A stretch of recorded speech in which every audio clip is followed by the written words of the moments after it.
I'm Sebastian. I'm a certified technical architect and the founder of Flow Republic, the elite Salesforce Academy.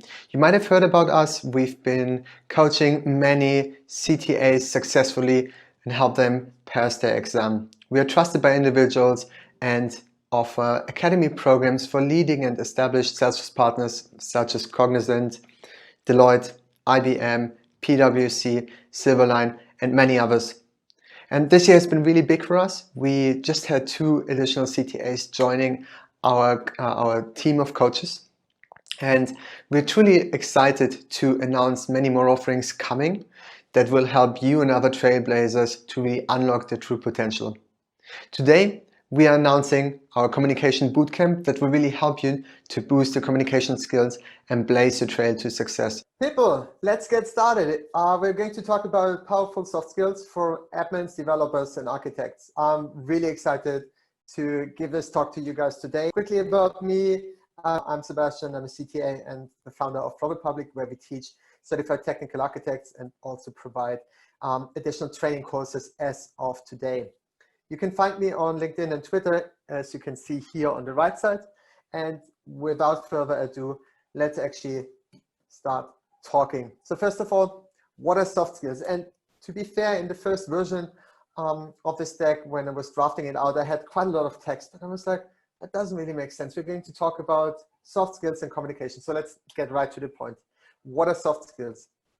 I think in essence, soft skills is really the behavior that you display in different situations. And I found this image just perfect for it, because the square is never going to fit through the round or like through the circle. And the reason is because the square is not able to adapt. Yeah? So soft skills is really what makes you adaptable, helps you to show different behaviors and navigate the dynamics of human behavior and also project work, because fundamentally Salesforce is a lot about people. You know, it's a low code, it's a low complexity ecosystem, unless you're working on like those large scale enterprise projects, but fundamentally it's more about the people. So soft skills are really important. There have been some studies done by Harvard and Google, etc., and you can find this on the Virtual Dreaming blog, which say that success is 85% determined by your soft skills.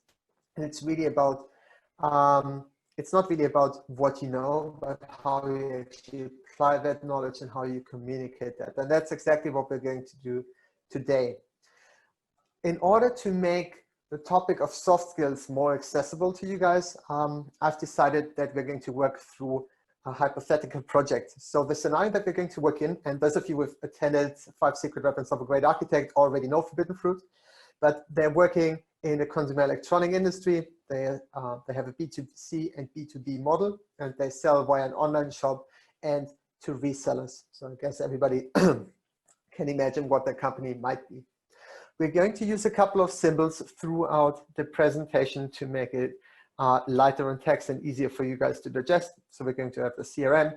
We're going to look into a pricing engine. So Forbidden Fruit has a parallel program running in parallel where they kind of want to integrate the new pricing engine that they're building. Because imagine in the consumer electronics industry, it's all about pricing.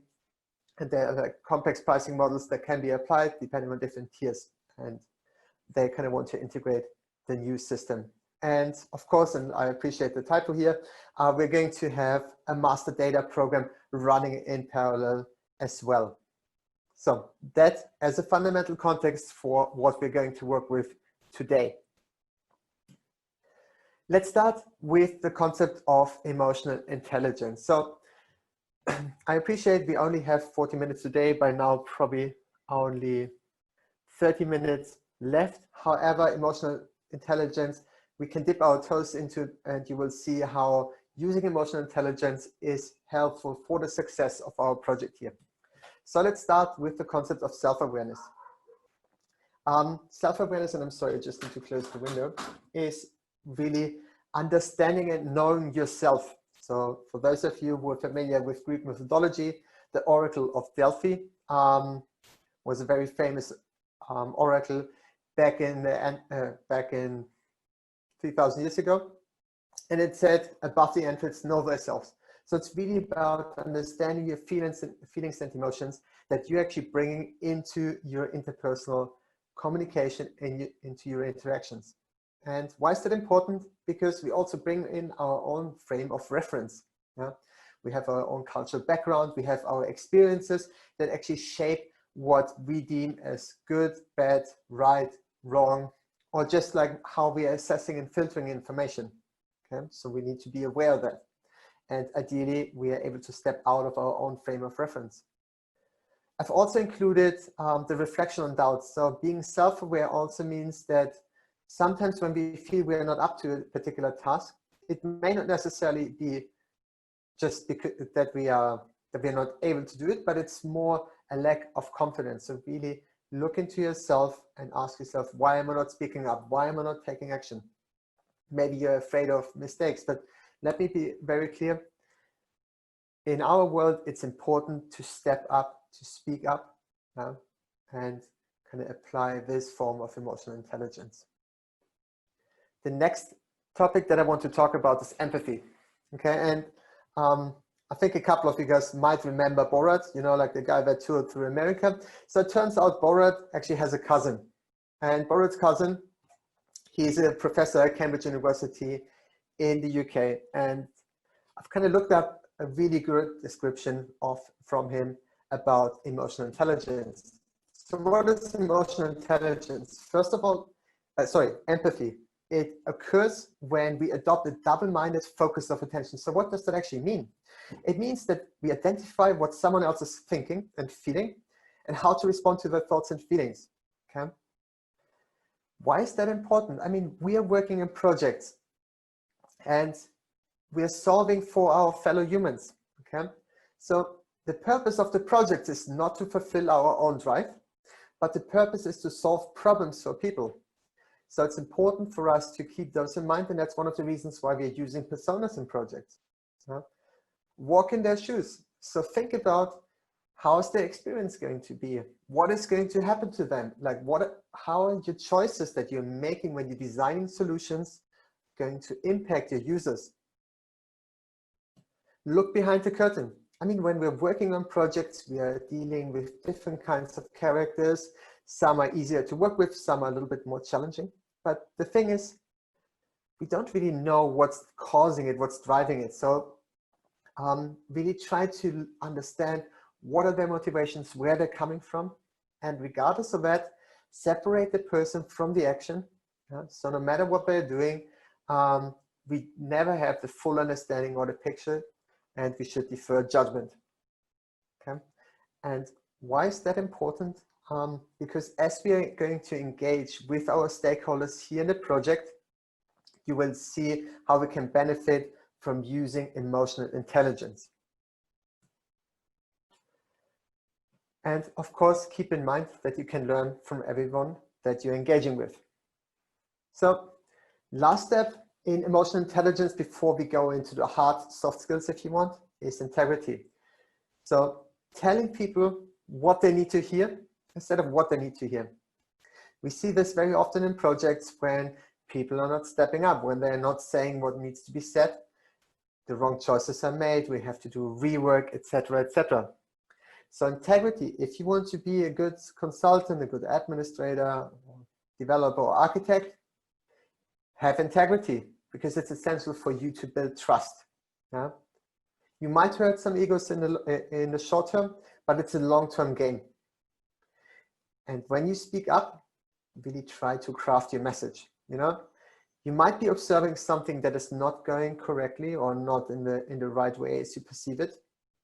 But when you speak up, be mindful that someone might actually get hurt about it. So try to craft your message accordingly, or maybe reduce the bluntness. Okay, good. So coming to our actors, as we had talked about emotional intelligence, we are going to engage with 4 different people throughout our process. The first one is Jack. Jack is the admin for our Forbidden Fruits company, and he is the admin for the CAM Siebel system that we're going to replace. And he has been working in his role for the last 15 years. We have Ashley, who is an account manager, And she's heavily overworked, you know, like they're using all of those outdated and old systems. She has to do a lot of manual work, and it's frustrating for her. We have Miguel, who is a COO. He joined 12 months ago, and he's now responsible for the new go-to-market strategy that they are going to launch. And he's the sponsor of our project. And as an additional side sponsor, we're going to engage with Maggie. Maggie is the CTO, and she also owns a large portfolio of programs. And one of those programs is master data management, and that's on her roadmap. So she wants to introduce master data management as part of the project that we are going to introduce. So let's start with some critical thinking.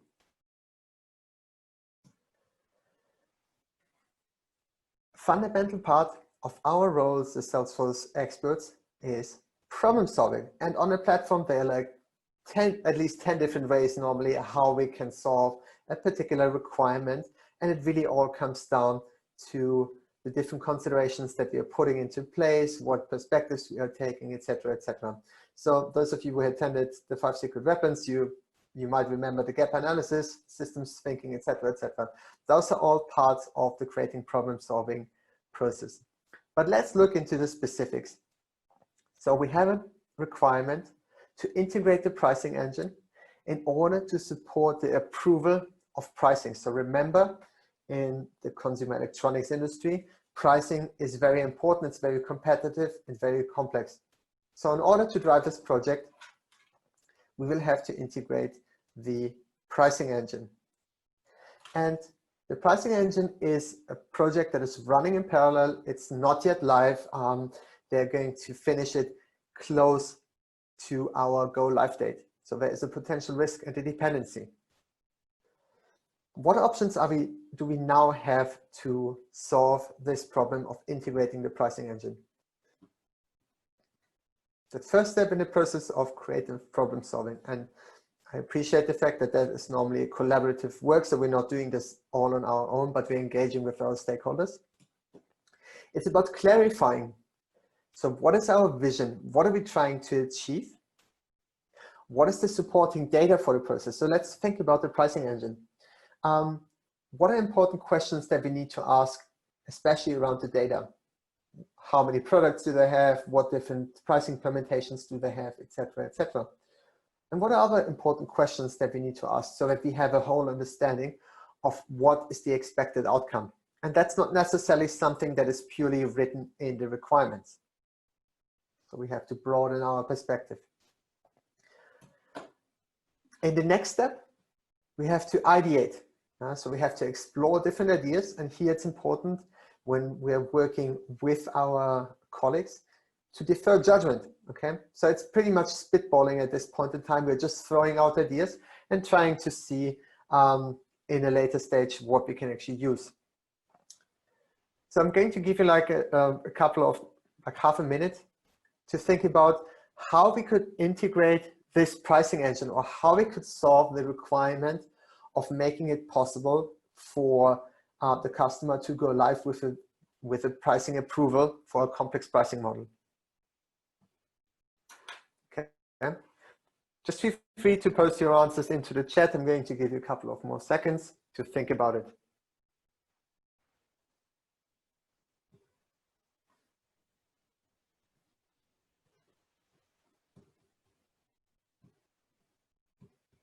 Okay. Okay, I like that. I like that. Okay, guys, I see that. And one of them could be Canvas. Our configuration rules, pricing rules, excellent. But since it's an in-house solution, we could consider using a Canvas application where we are just using that UI that they're building and integrate that into Salesforce. It's one option. The other option might be using a custom UI. So we're going to build it with Visualforce or Lightning Web Components. We're just consuming their API. And what many of you have said is we could use CPQ and do an API integration. And at this point in time, all of those options are valid. We are not assessing or evaluating really what's the best option. because that would actually limit our ability to come up with an ideal solution. So in the next step, we actually need to develop the idea. So we need to evaluate what are the criteria, what makes it good, how can we actually use this option to solve the requirement, and then we have to decide. Okay? And we're going to talk about the decision-making process in a second, because that's ultimately what this is all about. But once we've actually decided what we're going to do, we need to formulate a plan and implement it. So creative problem-solving process, in short, is first of all, get a clear understanding. What is the vision? Ask questions beyond the requirements to get the holistic understanding. In the next step, really explore the different ideas. Like, what can you actually do? What options are available without getting lost in the details yet? Because in the next step, you will then evaluate and decide before you will implement the plan. Which gets us to how to decide what we are going to do. Decision-making. So when it comes to decision-making, there are like 20 different frameworks, and I wanted to share one particular one with you because I found it very easy and approachable, and it's memorable. So the framework is called RAPAPA, and it is about opportunities. So asking yourself, what are the positive outcomes of using a particular solution? Here, if you think about using Canvas, it would be low development effort on our side, like a decoupling of changes which would be beneficial. What about the risks, weaknesses, and drawbacks? I mean, fundamentally, one of the biggest challenges is going to be that we have to integrate with a system that isn't live yet. What are the alternatives and improvements? So if you have an existing feature, like how can you improve it instead of replacing it? And of course, alternatives, comparing it in the context of all the other alternatives. So we talked about Canvas, custom UI, and CPQ. What is the past experience? So what have we actually learned in the past? And very often what we see when we're looking into the past, like initially we had a more positive expectation of what then effectively happens. Yeah. So let's look into the past when we're making decisions in order to understand what were influences. Next step is analysis. What are our assumptions? So are we assuming that this can be delivered in time? Do we assume low complexity, etc., etc.? That's one of the most important things that I actually do with my CTA students, is working with them on how they're making assumptions, becoming aware of the assumptions that they are making, or that they're making assumptions in the first place. And when we're making assumptions, really challenging ourselves, what data does actually support our assumptions, or what data does reject our assumptions, and then taking an objective view at that. It's about people. How are the stakeholders going to be impacted? The CEO is driving our program, our initiative, and he's going to be very pleased when we can actually deliver that with Canvas, or can do like a direct integration. The CFO is like, yes, that's going to be lower cost, and the dev has lower responsibility. What's the user experience going to be, etc., etc. And last but not least, the alignment. How does it fit into the overall vision? What is the strategy that the company is using? What's the go-to-market strategy? What are the architectural principles, etc., etc.? So to summarize that, RAPAPA is a very approachable framework for making the right decisions by considering opportunities, risks, the alternatives, and the improvements, past experience, running an analysis of our assumptions, taking the people into consideration, and aligning that. Okay. So now we are applying a RAPAPA to all those 3 different options, but there's a fundamental problem. And the fundamental problem is our own frame of reference. So what do I mean with frame of reference here? We only ask ourselves how to solve this with Salesforce. I mean, fundamentally, we are Salesforce consultants, and that's kind of our tool. But the problem is, by asking how do we solve this with Salesforce, we are limiting ourselves. Because the solution space is way broader than just solving it with Salesforce. And this kind of introduces Like this kind of makes clear what thinking outside of the box means. So stepping out of your own frame of reference and looking at the bigger and broader picture. So what if you do not integrate the pricing engine for the first release? And what this actually does is it shifts our perspective, and it's a very simple but very effective technique. It's called reframing. What if? Huh? Reframing helps us to set a new context and set our focus, or like align our thoughts and our actions. So to give you like a couple of examples how reframing works. When you're working with assumptions, and this is coming from a project that I work on with one of my customers, our notifications are too complex and require code. But what if they could be triggered by the process builder? So we're just switching, saying, hey, what if the opposite was true? Yeah?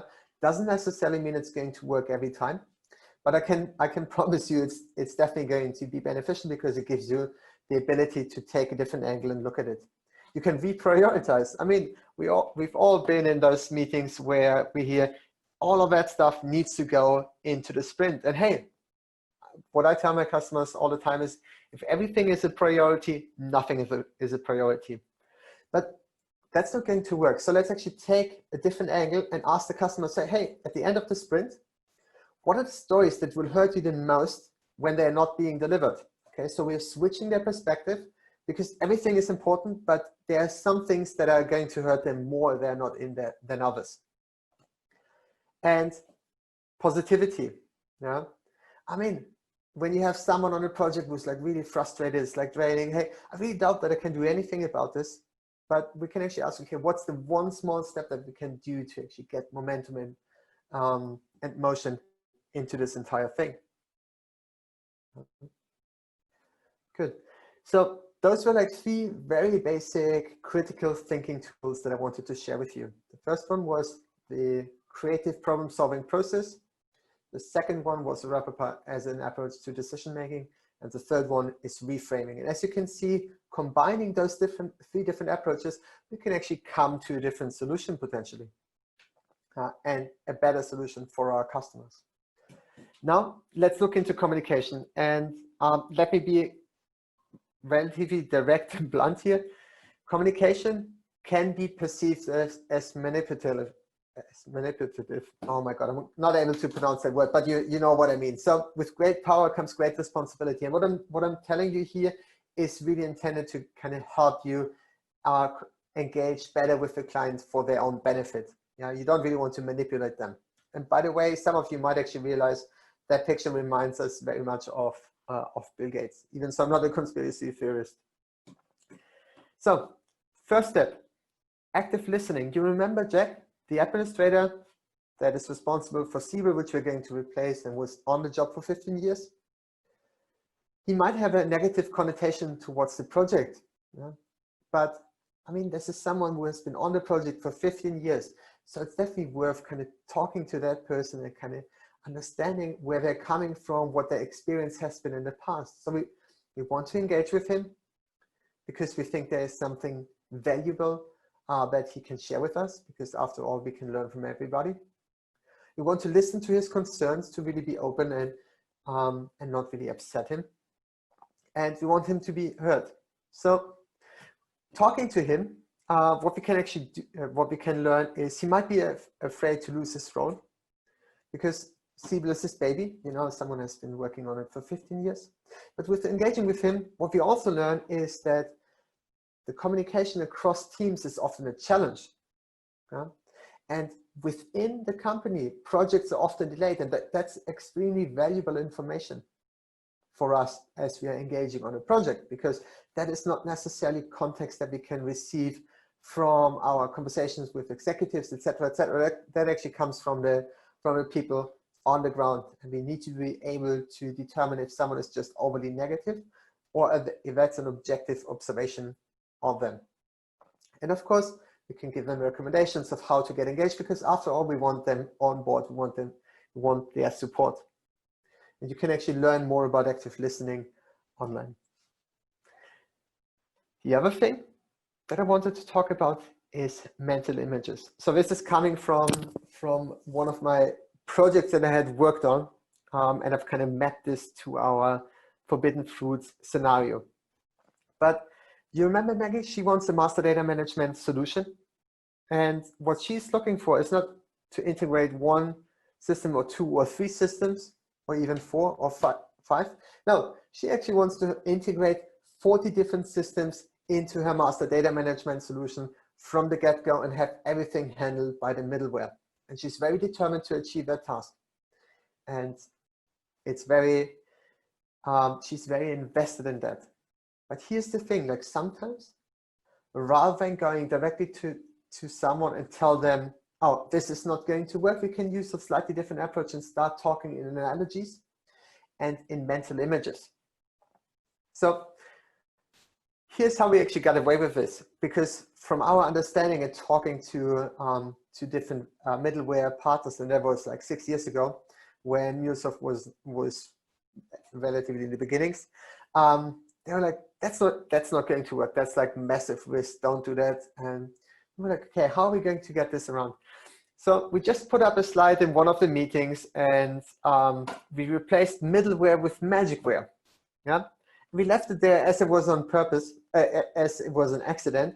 And as we're going through the presentation, she was like, hey, what's that magicware? And we're like, yeah, so here's the thing. Like internally, we've been consulting with different partners, and we've been like, we do not see any way this is working, and we haven't really figured out how we can make this really clear to you. And that kind of was an eye-opener for her, because she was like, okay, so internally they don't really deem this being possible. So we just used like a shift in perspective and perception. Yeah. So to make it clear to her that this is never going to work, it's a magical wish that she has. And we came up with a better solution where we would use a data warehouse and a staging. But here, as you see, like that's a result of effective communication, shifting someone's perspective. Coming to our third topic, questions. Voltaire, a famous French philosopher, once said, judge a man or a woman by his questions rather than his answers. And that is very true. And I will tell you one thing, there are stupid questions. No, hands down, like people say there aren't stupid questions, I absolutely disagree. So we don't really want to ask those, but this is not the topic for today. I would like to introduce you to different kinds of question techniques. The first one is probing questions. So those are questions that we can use to gain clarification because we want to understand the whole story. Again, remember, it's about we want to get the whole picture as architects or as a consultant, as an admin or developer, so that we know in what frame we are operating. And it's also great when people don't really want to tell us something. So I was working on a project in Tokyo a couple of years back, and we had a senior developer. And the thing is, in Japan, and nothing against Japanese people, I mean, I absolutely love them, but there is this concept in their culture of losing face. So we had assigned him a task in the user story, and at the end of the week, we're like, okay, hey, have you done it? He's like, yes. Okay, hey, does it work? Yes. We're like, okay, have you tested it? Yes. Can you show it to us? No. Okay, so that's kind of probing questions. So you can keep on asking and exploring to get a deeper understanding. But when you ask those questions, you want to avoid asking why. And the reason is relatively simple. Think about when you were a kid, asking why it normally came from your parents. Why are you doing this? It induces judgment and limits your understanding and your perception. So let's explore probing questions in the context of talking to Miguel, because we did our critical analysis, our critical thinking exercise. We came to the conclusion, hey, we don't like trying to integrate this complex pricing engine so close to the go live date is probably going to be a high risk. Okay, so but now let's actually understand where Miguel is coming from. What is he looking for with his new strategy, with this baby that he's invested? And he says, hey, we need to go live in Q1, and we've all been there. Like someone actually tells us this is the target date. It's normally an artificial date that someone has made up because there's some dependencies. And in the majority of the cases, people just stop asking there. But this is when you have to keep on going. So, okay, what's the reason? Why do you want to go live in Q1? And Miguel is like, hey, it's a milestone in our new go-to-market strategy. Keep in mind, he just started in the company 12 months ago. He has to show himself. He has to prove himself. And that's where emotional intelligence comes in. We want to understand what are his drivers and what are his actions. And we can ask, hey, so Miguel, what's that new strategy about? And he was like, see, our competition, they're making more revenue than us. Okay, so now we have a clearer target. So it's not only about going live, but they actually have a new strategy in order to address the competition. And they were like, we can ask, so why are they making more revenue? But see, here's the change. We're not asking why are they making more revenue, but we're saying, hey, what are they doing differently? And he was like, they provide a better sales experience to resellers. Okay, so what you can see is we actually moved away from this artificial deadline for Q1. Now we're talking about experiences. So our question is, hey, what makes the experience so good? He was like, tells us a couple of things and also talks about, oh, and they have a faster turnaround of proposals and prices. And it's like, oh, okay. So this is one of the reasons why he's so keen on the pricing engine, because there's a dependency on the go-to-market strategy, on having a better experience, etc., etc. So you see, with probing questions, you keep on asking, exploring till you start getting the bigger picture. And some of you might have heard about the concept of 5 whys, and that's kind of similar. So you kind of just keep on asking and asking till you get to the ground of it. By the way, I hope still everybody's alive. We are a couple of minutes in, or like we have a couple of minutes left. So maybe get up a little bit, shake your body to get refreshed before you fall asleep. I hope you're still with me. Let's talk about funnel questions. So the probing questions were really like, we kind of wanted to see what's going on and explore the space. With funnel questions, we have a specific goal in mind. And our goal here in that case is we don't want to integrate that pricing engine on the first get-go. Yeah, because there is a significant risk that it's not live yet. We would have to cater in our roadmap for it. If it doesn't go live, we can't go live with the CRM. User experience, like sales experience, is not going to work. Go-to-market strategy is going to shit. It's a bad idea. So our idea is, or our goal is to kind of shift his perspective that he's going to buy into that. And we could try and say, no, it's not going to work, blah, blah, blah. But sometimes we need to take a different angle. So we're going to use funnel questions in order to prime him and really to convince him. But you need to be careful because sometimes it can be perceived as manipulative.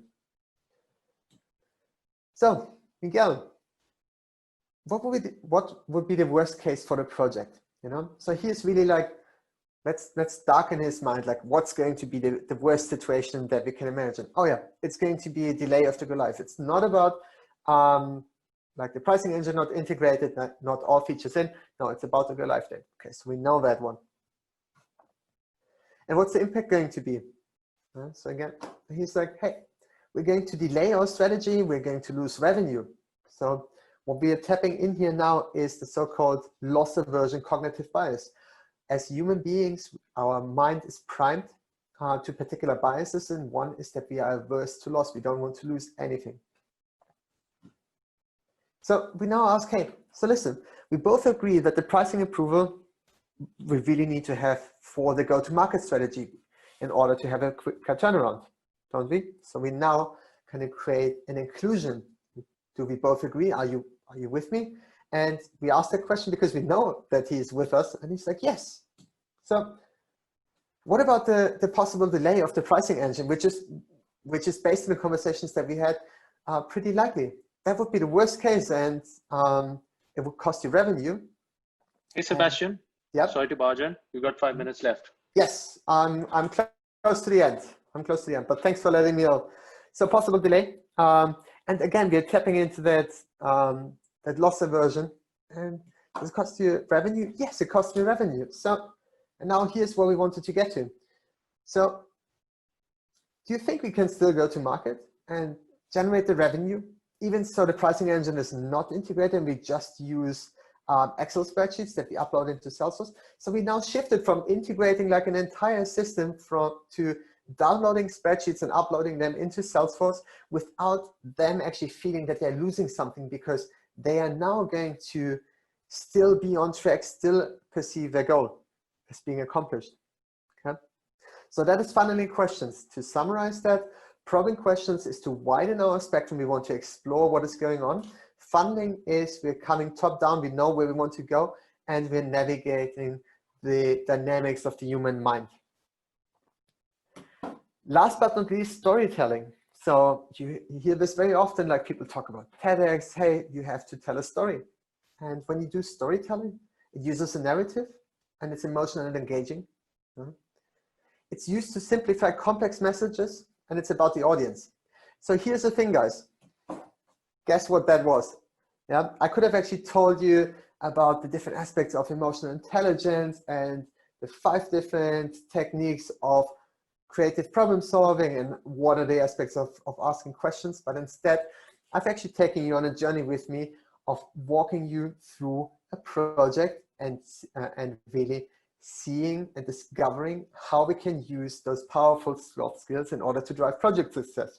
Okay, and that's really what storytelling is about. So when you're going to give a presentation the next time, really think about how can you make it more relatable and engaging for your audience in order to simplify your messages. Okay. Good. So in terms of the recap, what we've learned is we've learned how we can leverage emotional intelligence.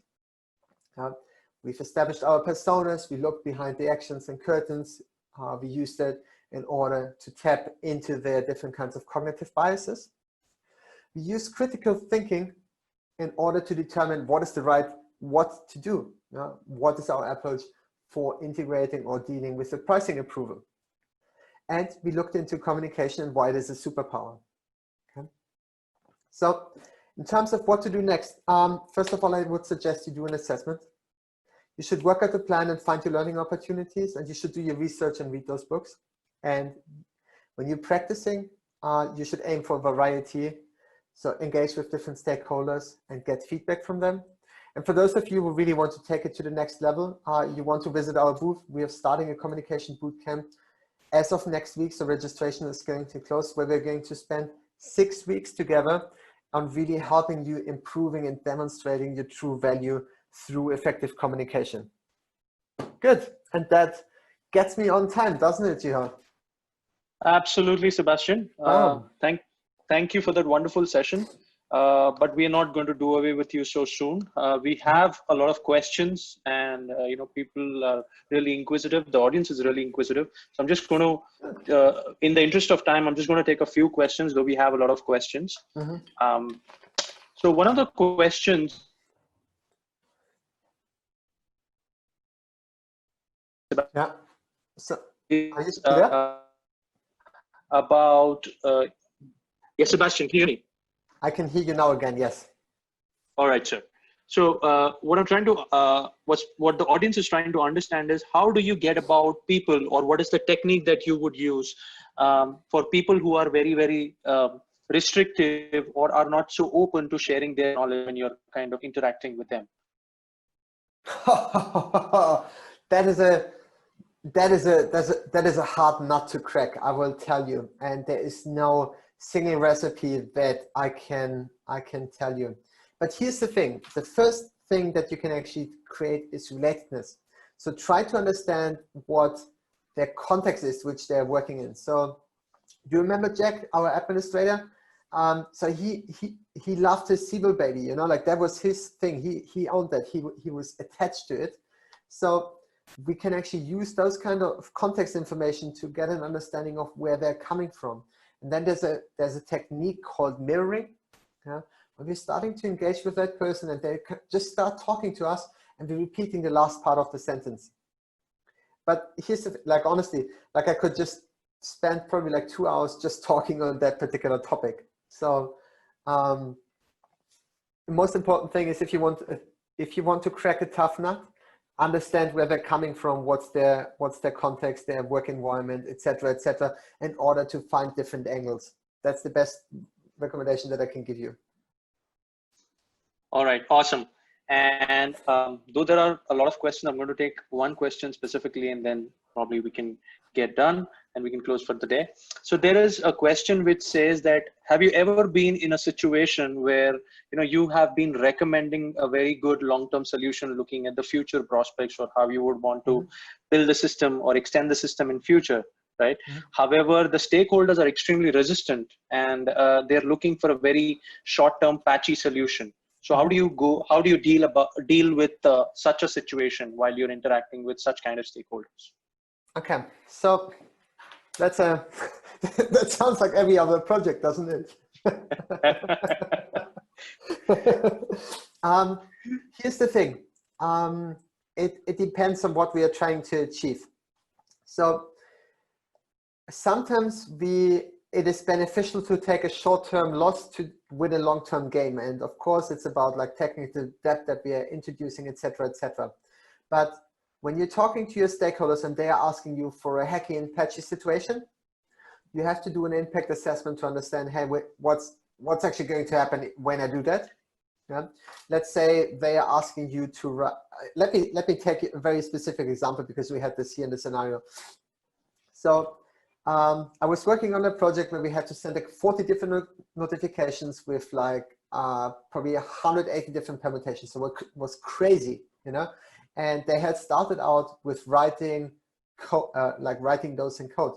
And as we were moving forward, we kind of were reaching a point where it was hindering us. And they kept on probing us, no, we need more notifications. And we kind of started laying out that picture. And we was like, the amount of notifications that you keep on adding every month is going to exponentially increase the testing effort, because it was a highly regulated project.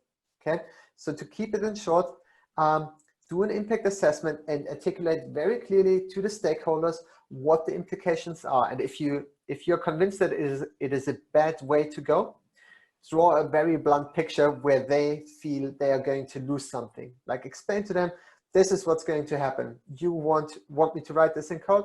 Okay, so if you want to get a change as you wanted it last week, it's going to take you 2 weeks instead of 3 days if I do it in configuration, etc., etc.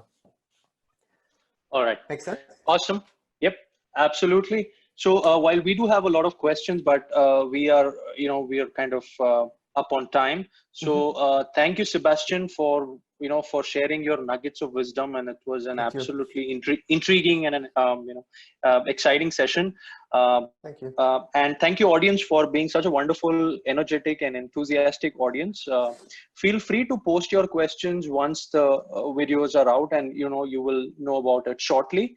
And all of you can also reach Sebastian on Twitter or his LinkedIn handle, so that you can reach out and he can answer your questions there.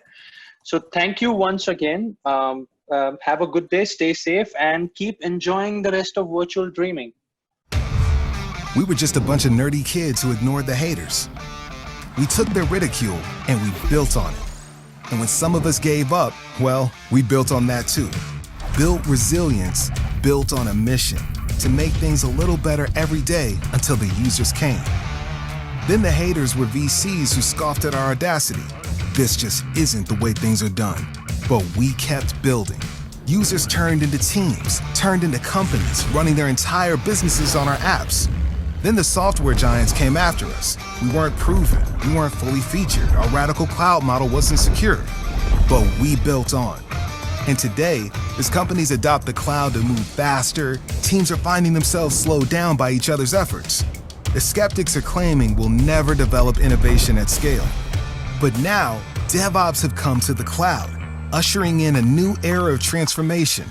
Companies can release on demand across hundreds of environments, innovating faster with fewer conflicts and fewer disruptions. There will always be challenges. There will always be naysayers. And we'll build on.